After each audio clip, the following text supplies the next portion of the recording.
Во последните денови што изминуваат од годинава, главното прашање на многумина е каде за пречекот на новата година. Во однос на патувањата, од туристичките агенции велат дека интересот на македонските граѓани за европските дестинации е значително намален за разлика од изминатите години.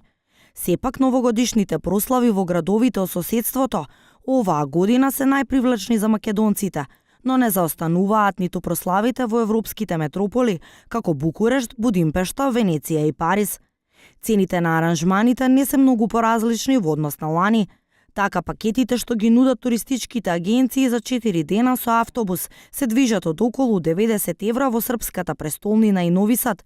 Во Софија новогодишното патување со автобус чини 99 евра за 3 дена, а во Атина околу 100 евра за 4 дена. Туристичките работници констатираат дека традиционално за новогодишните празници се резервираат аранжмани за големите европски метрополи, како на пример патувања со автобуски и авионски превоз за Рим, Виена, Будимпешта. Новогодишните аранжмани со автобуски превоз до овие градови се движат од 100 до 300 евра, во зависност од местото и видот на новогодишниот пакет што се нуди. Патувањето со авион е поскапо, па така 5-дневен аранжман, например во Рим, чини околу 400 евра.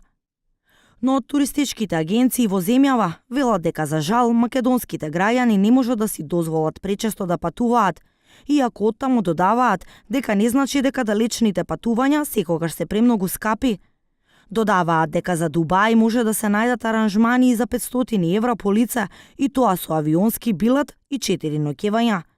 Сепак најголем дел од македонските граѓани велат дека за новогодишната вечер ќе останат дома, а некои ќе се забавуваат во угостителските објекти.